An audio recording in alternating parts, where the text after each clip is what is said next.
भोपाल में 99 एकड़ सरकारी ज़मीन पर मछली परिवार का कब्जा है और इसी पर अब सरकार ने, प्रशासन ने सीमांकन का काम शुरू किया है। अवैध कब्जों पर जिला प्रशासन ने लाल निशान लगा दिए हैं।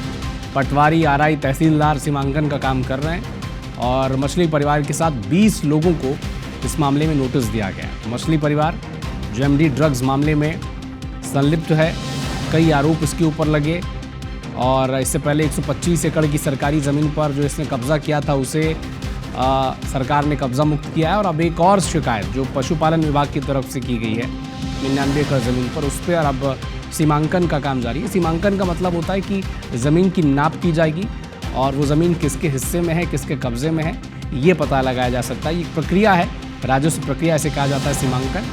और इसी के तहत पटवारी, आरआई ये सब राजस्व विभाग के कर्मचारी होते हैं। तहसीलदार भी इन्वॉल्व हैं, लगातार जांच कर रहे हैं। तो 99 एकड़ सरकारी ज़मीन पर मछली परिवार ने कब्जा कर रखा है, ये आरोप लगा है, ये शिकायत की गई है पशुपालन विभाग के द्वारा और अब सीमांकन की प्रक्रिया जारी है। सीमांकन वहां पर किया जा रहा है।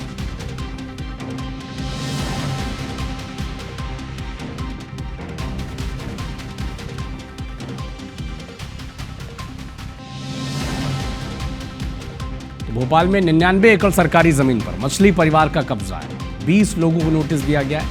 99 एकड़ ज़मीन पर सीमांकन का काम शुरू हो गया है और जहां जहां पर भी अवैध कब्जा पाया गया है वहां पर लाल निशान लगाए गए हैं।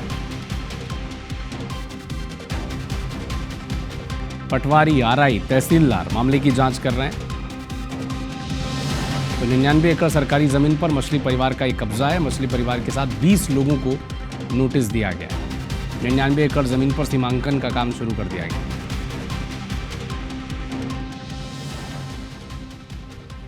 हमारी सहयोगी हरप्रीत कौर रीन हमारे साथ लाइव जुड़ चुकी हैं। और क्या अपडेट है, प्रक्रिया कहां तक पहुंची है, हरप्रीत बताएं।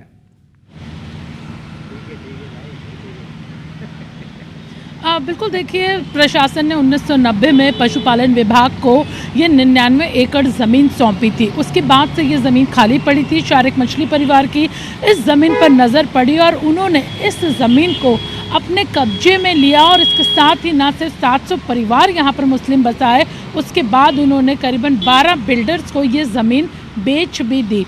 अब इस पूरे मामले में कहीं ना कहीं प्रशासन और नगर निगम पर भी सवाल खड़े हुए हैं कि आखिर इतने लंबे समय से इस ज़मीन को काट कर प्लॉटिंग करके बेचा जा रहा था, तो निगम या फिर प्रशासन की नज़र इस पर क्यों नहीं पड़ी। अब जब पशुपालन विभाग ने कोकता बाईपास की सनंतपुरा ज़मीन पर अपना दावा किया है, जिसके बाद अब इसकी जांच की जा रही है।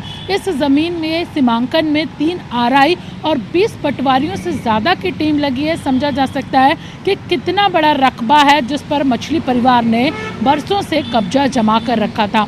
इसके साथ ही बड़ी संख्या में यहाँ पर मकान बने हैं। बिल्डर्स ने यहाँ पर एक बड़ी हाई प्रोफाइल कॉलोनी बनाकर बेची है, जिसमें लोगों ने काफ़ी बड़ी कीमतें देकर इन मकानों को खरीदा है। अब सीमांकन किया जा रहा है और अगले 7 दिन तक ये सीमांकन यहाँ पर किया जाएगा।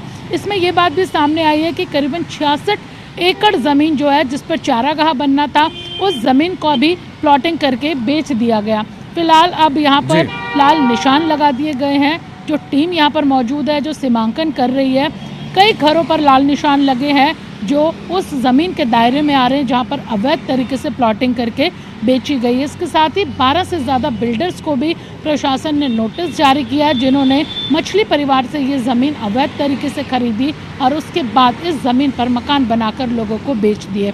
फिलहाल अगले 7 दिन तक यहाँ पर सीमांकन की कार्रवाई चलेगी और उसके बाद ये साफ हो पाएगा कि कितनी ज़मीन के कितने हिस्से को बेच दिया गया और अवैध तरीके से बेचे गए इन ज़मीन पर जो मकान है, अब उनके लिए आगे प्रशासन क्या कार्रवाई करेगा, ये यहाँ पर अब साफ होगा। जी ठीक है हरप्रीत, आपने प्रशासन की कार्रवाई पर भी सवाल निगम के उस पर भी उठना चाहिए, क्योंकि अगर 99 एकड़ ज़मीन पर कब्जा कर कई लोगों को बसा दिया जा रहा है, प्लॉटिंग कर दी जा रही है, बिल्डर्स को बेच दिया जा रहा है, तो फिर ये बिना किसी विभाग के अधिकारी या किसी बड़े व्यक्ति के संलिप्तता के संभव तो है नहीं। सीमांकन का काम जारी है।